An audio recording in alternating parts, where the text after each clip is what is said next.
우리가 신학에서도 계시 신학이 있고 자연 계시론자들이 있어요.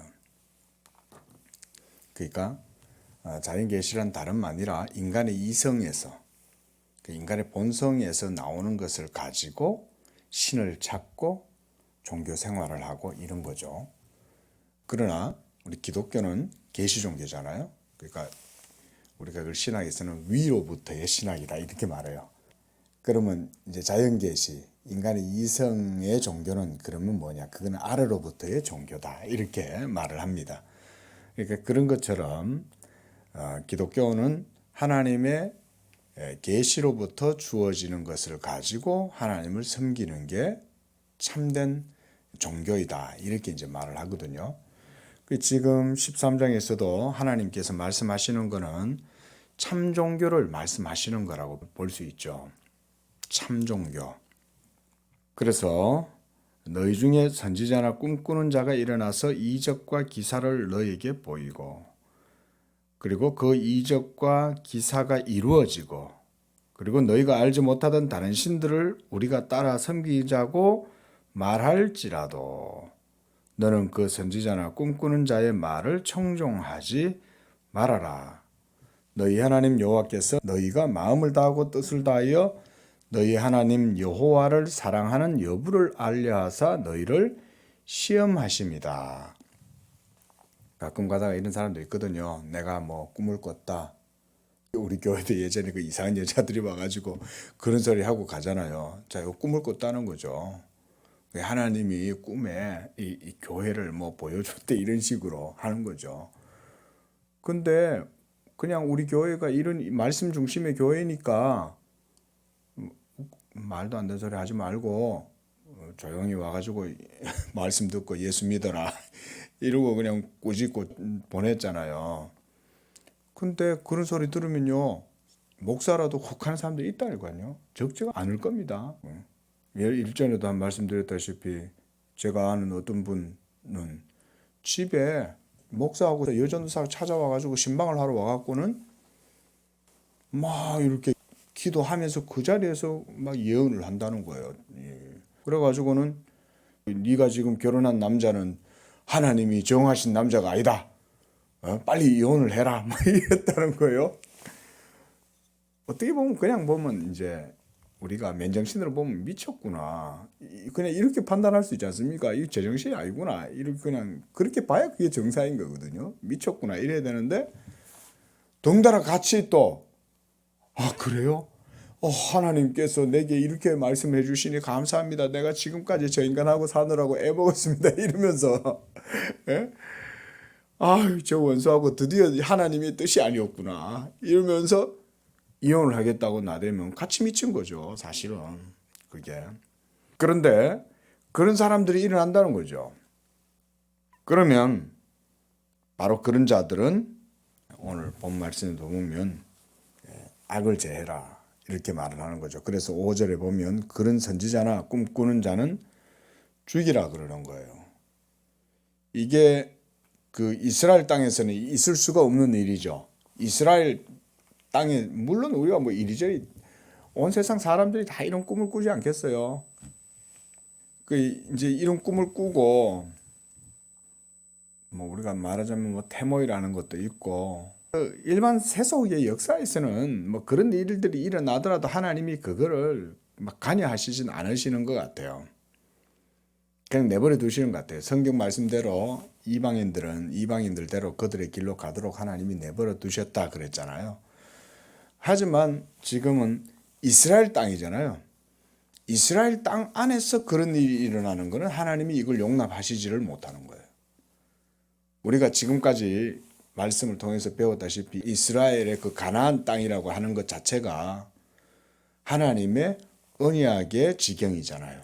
장차 그곳에는 하나님의 나라가 임하고 무엇보다 예수 그리스도의 성전이 세워지게 될 곳 아닙니까?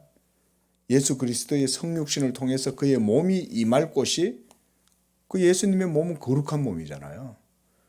단순한 한 사람의 역사적인 한 인간 예수 정도의 몸이 아니거든요. 하나님의 아들이 몸을 입고 태어날 바로 그 장소가 이스라엘이란 말이죠. 그것에 다른 예언의 계시, 다른 환상이나 꿈이나 뭐 이런 이방인들이 하는 그런 식의 어떤 종교가 일어난다. 이것은 여호와께 가정한 거죠. 이게 그렇죠? 그렇지 않습니까?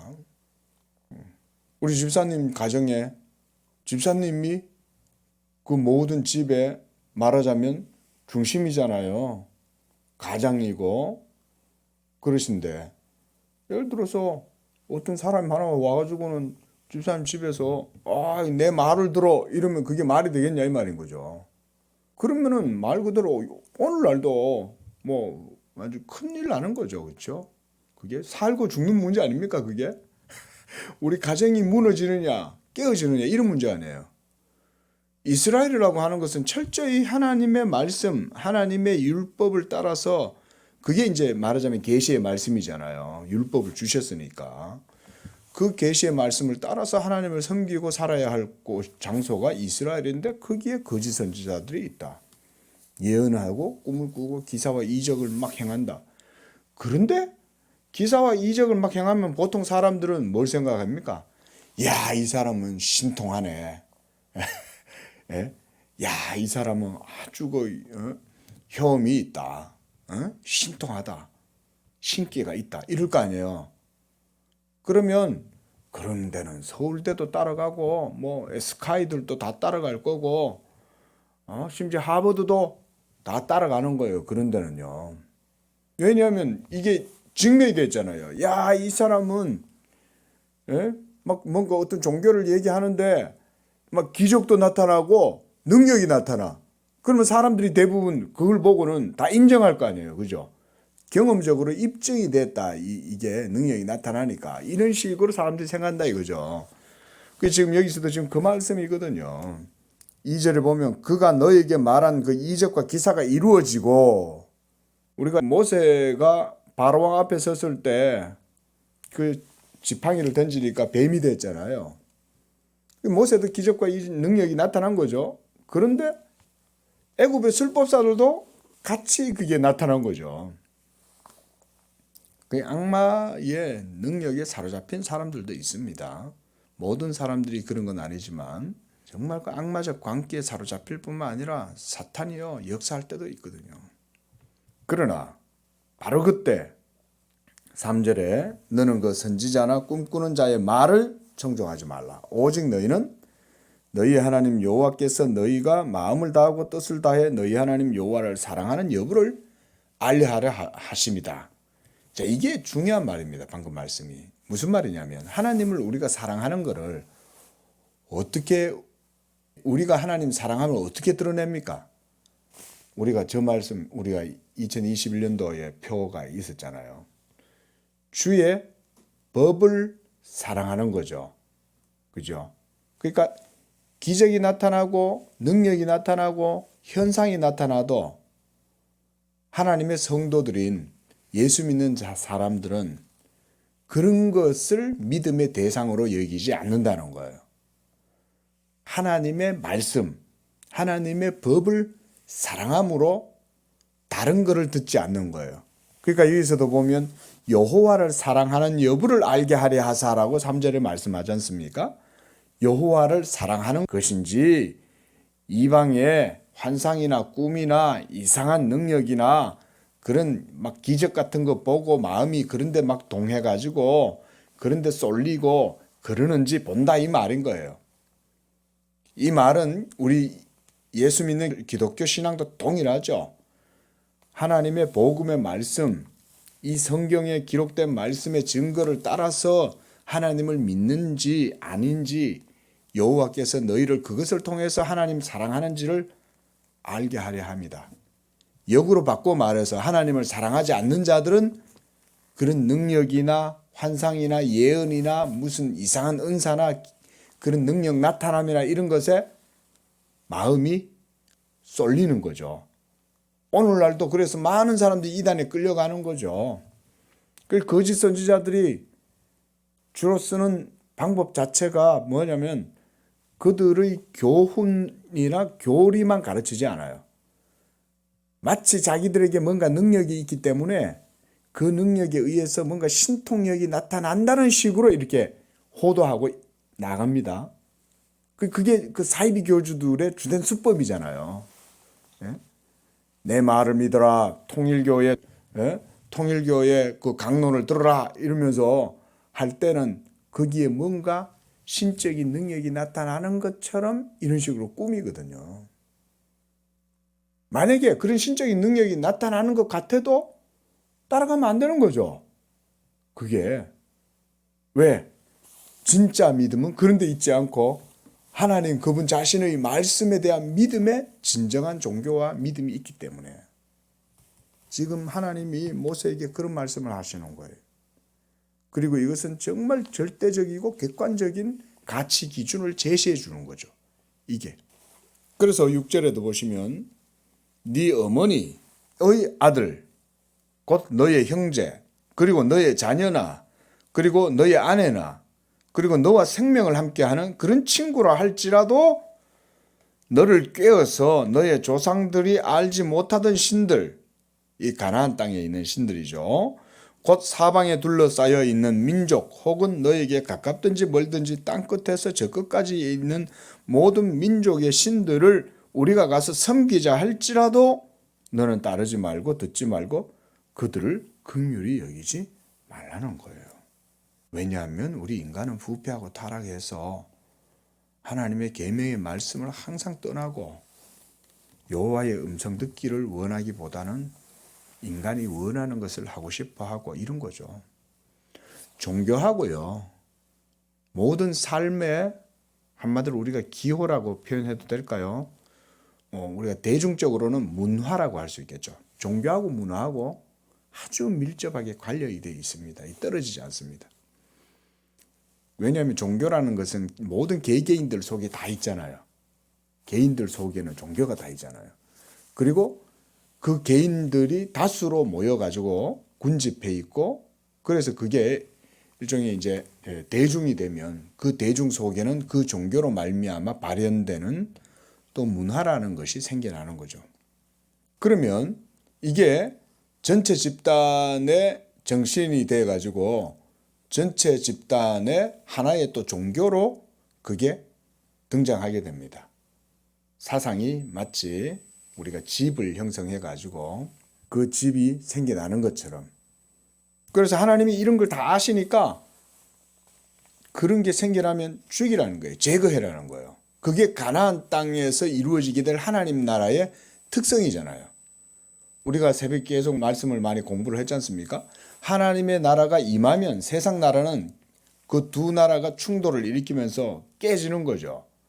그럼 누가 깨지겠어요? 하나님의 나라가 임하면. 당연히 세상 나라가 깨지는 거죠.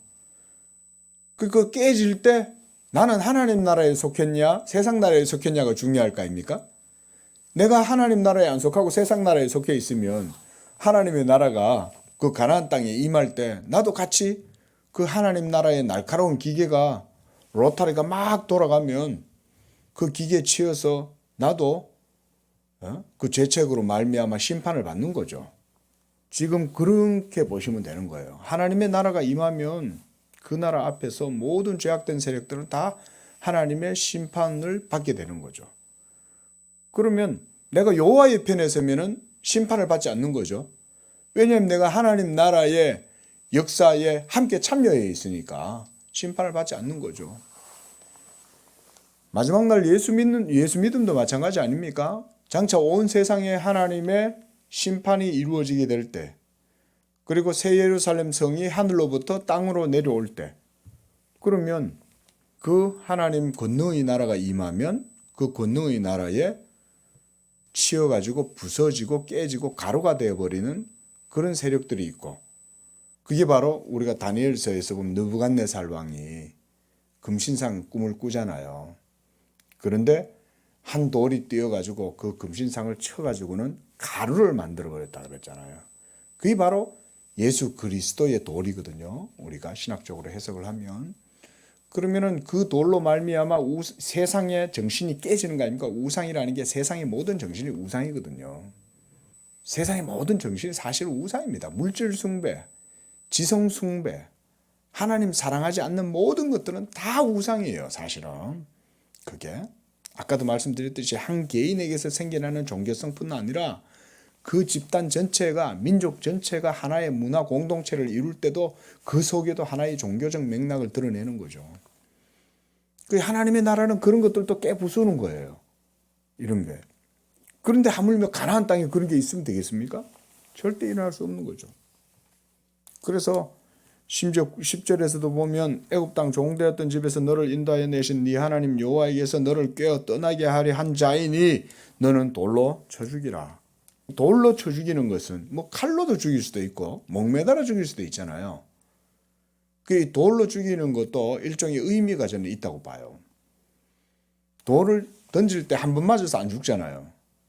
그죠? 칼은 단칼에 그냥 목을 베어서 죽일 수는 있지만, 그리고 목을 달아서 죽이면 그냥 손을 더 댈 필요가 없는 거죠. 그런데 손을 대서 죽이라는 거잖아요. 이게 이제 일종의 하나님의 교훈이 있는 거죠. 돌로 쳐서 그 사람이, 죄인이 막 돌에 맞아서 아파하는 가운데 죽을 때 그 돌을 던지는 사람들이 그에게 돌을 던지잖아요. 그럼 이런 던지는 행위를 통해 가지고 하나님의 교훈을 자기네들이 행하는 거죠. 일단 그걸 행한다는 것도 하나님의 말씀대로 행하는 거기 때문에 일종의 신앙 고백적인 의미도 있는 거죠. 왜냐하면 내가 하나님의 말씀을 행하려는 의지가 없으면 돌을 안 던질 거 아니에요. 하나님은 돌로 치라 그랬는데. 그러니까 돌을 던짐으로써 신앙 고백이 나타나는 거잖아요. 내가 하나님이 명령대로 돌을 던지는 거니까. 그리고 이것을 한 대만 던지는 게 아니라 그 사람이 죽도록 돌을 던져야 되니까 이게. 그러면 하나님의 명령을 행할 때 아주 엄밀하게 행해야 되는 거예요. 아주 엄중하게, 준엄하게 행해야 되는 거죠. 그래서 우리는 보통 이런 말을 들으면 많은 분들이 이런 성경 읽기를 꺼려하는 거예요. 우리 집사님 이거 잘 생각하셔야 돼요. 우리 집사님도 마음이 선하시고 항상 보면 공정하고 참 도덕적인 그런 마음을 가지고 계시는 것 때문에 저도 늘 마음이 그런 게 좋거든요. 그러나 여기서 우리가 절대로 놓쳐서는 안 될 건 뭐냐면, 구약 성경에서 하나님이 아말렉 족속의 모든 어린 아이 젖먹는 유아까지 불쌍히 여기지 마라 그랬을 땐 그거는 하나님의 의로우심이 거기에 있는 거예요. 여기서도 그런 자는 돌로 쳐서 죽여라, 불쌍히 여기지 마라. 그게 6절에 보면 너의 어머니의 아들 그랬어요. 형제라고 그랬어요. 그 다음 자녀, 그리고 아내, 그리고 친구까지 이렇게 할 수 있을까요, 우리가? 오늘날은 이렇게 하면 안 됩니다. 그렇죠? 오늘날은 이렇게 하는 건 아니에요. 하지만 율법 시대에서는 이것이 이렇게 행해야 됐어요. 왜냐하면 그게 하나님의 말씀의 법이었으니까. 이렇게 행함으로써 하나님께서 그 땅 가운데 죄악된 세력들이 서지 못하도록 하시는 거죠. 우리가 기본적으로 이걸 하나님의 일이라고 생각해야 되잖아요. 우리의 종교가 아닌 거예요. 하나님의 일인 거예요, 이게. 우리가 지금 예수 믿는 것도 하나님의 일인 거죠. 이게. 믿는 게 하나님의 일이다. 주님도 그렇게 말씀하셨지 않습니까? 그러니까 예수 믿음이 모든 우리의 삶과 가치의 핵심이고 그게 우리의 모든 삶의 핵심적인 가치다라고 생각을 하면 예수 믿음에 저해되는 것들은 이와 같이 우리가 다 배척하고 사실은 세워나가는 게 맞는 거죠. 그렇다고 뭐 돌로 쳐 죽이고 뭐 이렇게 하라는 말은 아니에요. 오늘날은 그런 식으로 이루어지는 것이 아닌 거죠. 그렇게 하지 않습니다. 오늘날은. 자, 지금 18절까지 모든 것들이 다 바로 그겁니다. 그래서 16절에 보시면 그 성읍은 영구히 폐허가 되고 다시는 건축되지 않을 것이다. 왜? 15절에 보면 그 땅 성읍의 모든 사람들이 여호와를 거역하고 다 배반을 일으켰기 때문에 그렇다. 그 다른 신을 다 섬기고 있으면 어떻게 된다는 거예요? 이와 같이 영구히 거기는 폐허가 되어버린다 이 말인 거죠. 이런 교훈을 우리가 기억을 해야 되는 겁니다. 그래서 이스라엘 땅 안에 하나님을 섬기지 않는 이방 신을 섬기는 그런 하나의 부족이 나타났다. 그러면 그걸 제거해라는 거예요. 놔두지 말라는 것입니다. 그만큼 하나님이 이런 엄중함을 통해 가지고 뭘 보여주시는 건가? 바로 그 가나안 땅이 하나님의 언약의 땅이고 장차 그곳에 하나님의 나라가 이루어지게 될 곳이기 때문에 하나님이 지금 이렇게 준비를 시켜 놓으시는 거예요.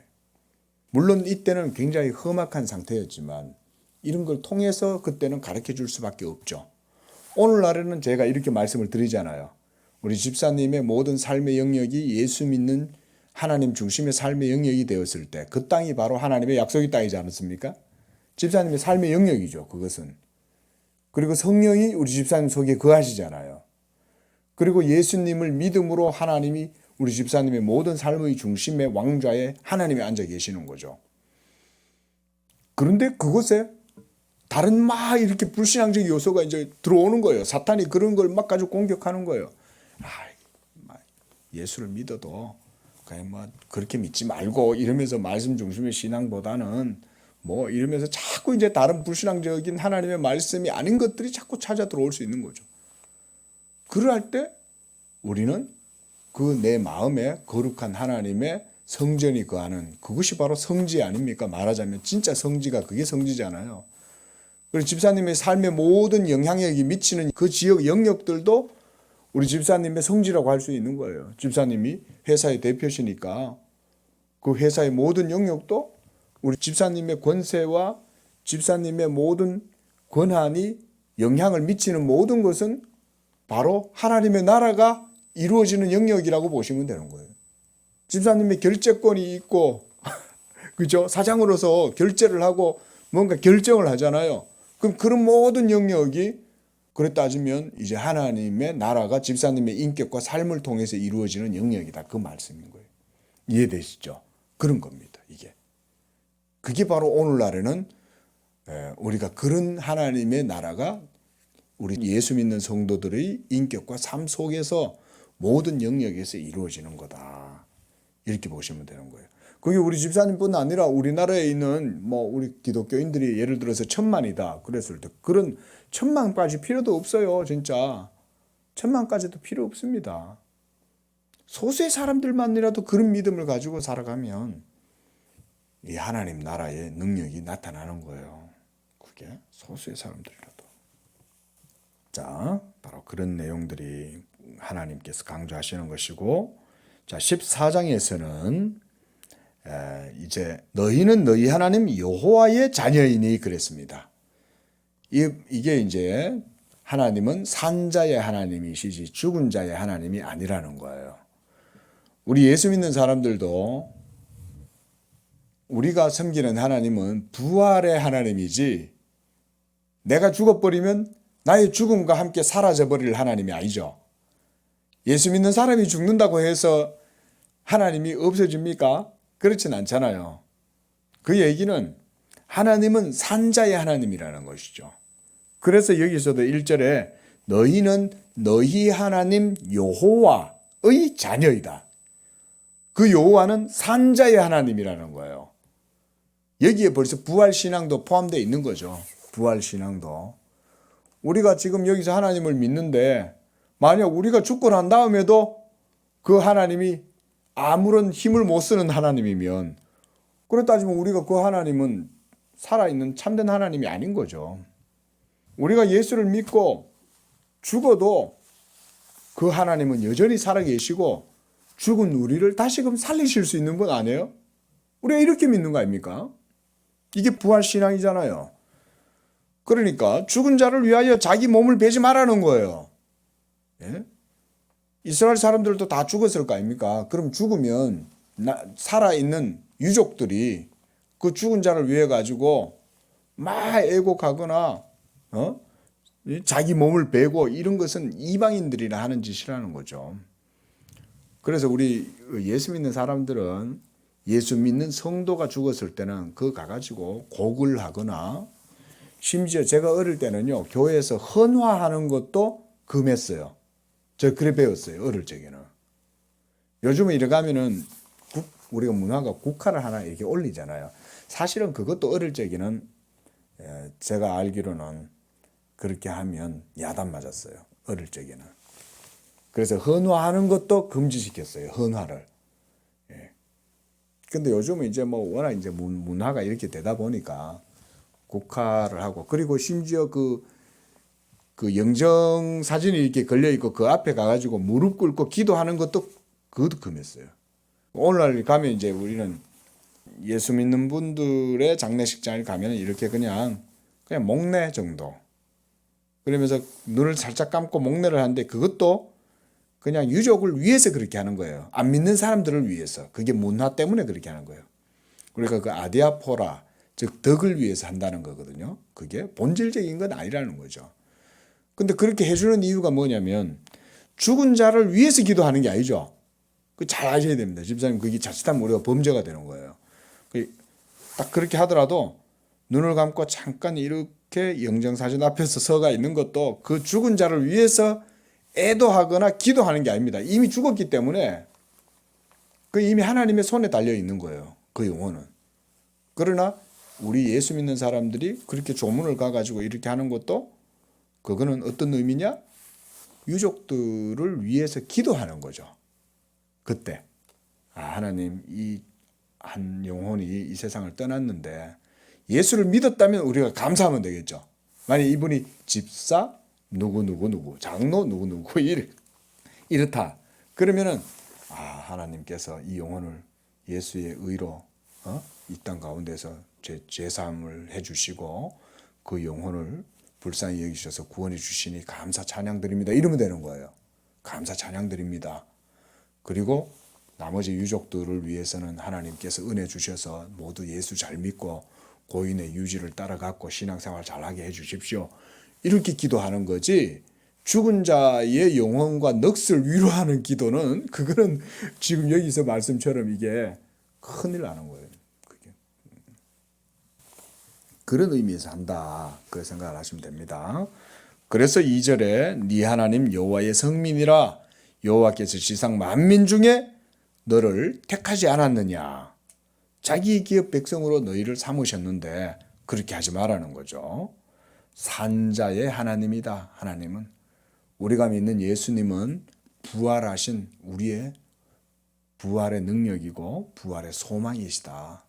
그 죽는 것조차도 귀하다 그러는 거예요. 예수 믿는 사람들은. 근데 세상 사람들은 죽는 것 자체가 저주잖아요. 죽는다는 말은 듣기도 싫어하잖아요.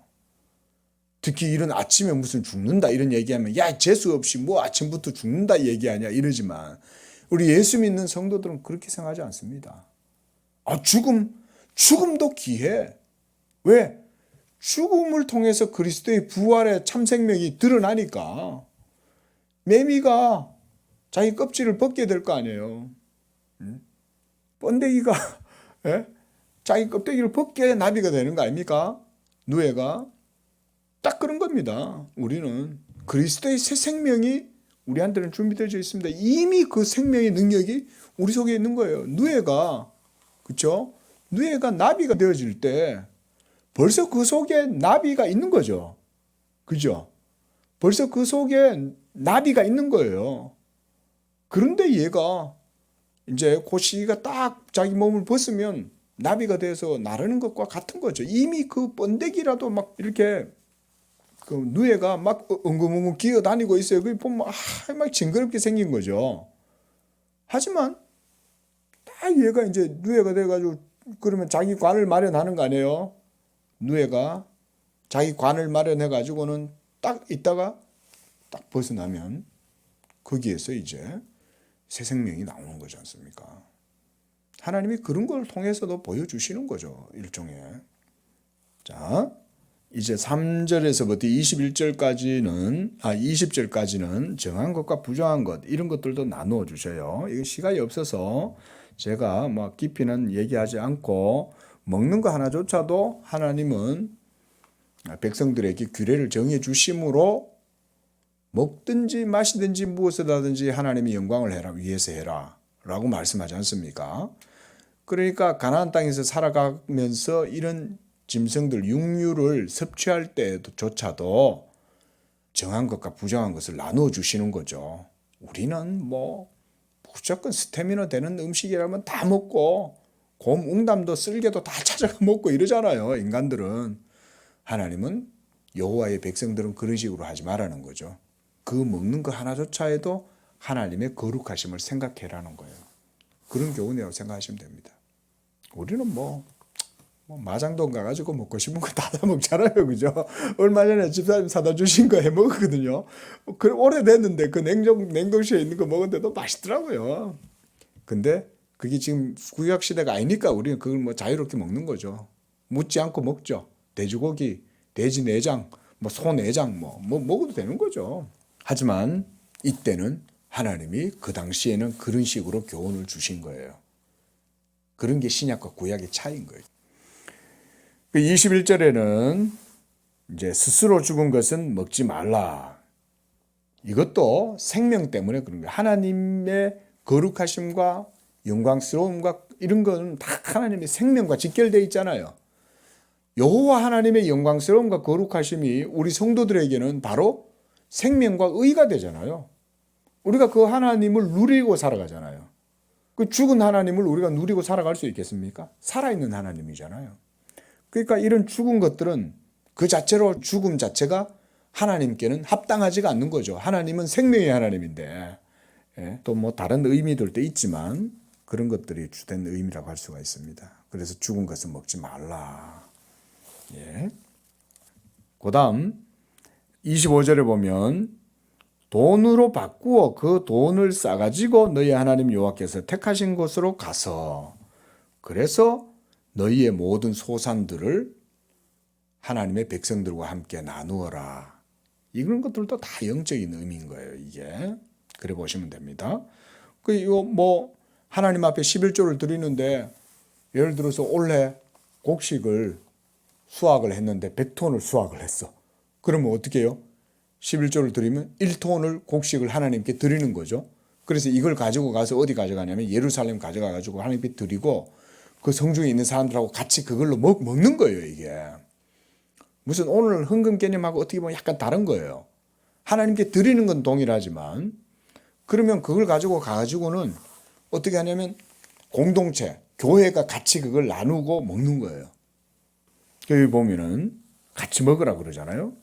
그래서 23절에 여호와께서 그의 이름으로 드리고 택하신 곳에 가서 곡식과 포도주와 기름의 11조를 먹고 그 다음 소와 양과 처음 난 것을 먹고 이렇게 그러니까 축산을 하는 성도가 있을 거 아닙니까? 그러면 올해 송아지가 100마리가 태어났어. 그러면 10마리를 하나님 앞에 드리는 거 아니에요? 그럼 그거를 그 먼 길로 데리고 갈 수 있습니까? 데려갈 수 없잖아요. 곡식 1톤을 가져가기가 어렵단 말이죠. 그러면 그거를 돈으로 바꾸어 가지고 가서 해라는 거예요. 이런 것에서 가치 개념이 있는 거죠. 돈이라는 건 명목화폐이긴 하지만 그게 가치가 환산을 할 수 있잖아요. 돈을 통해 가지고. 자, 이렇게 함으로써 하나님께서 복을 주신다 그랬습니다. 그 11조를 한번 복을 받는다 이런 식으로 생각하면 그거는 조금 우리가 성경의 논리를 조금 바르게 이해를 못했다고 생각해요. 11조를 하면 하나님이 복을 주는 것은 맞지만 그거보다 좀 더 깊이 있고 본질적으로 생각을 해야 됩니다. 왜냐하면 여기 보면 하나님의 공동체 성도들하고 같이 모여가지고 그렇게 하잖아요. 그렇게 함으로써 복을 누리는 거 아니에요?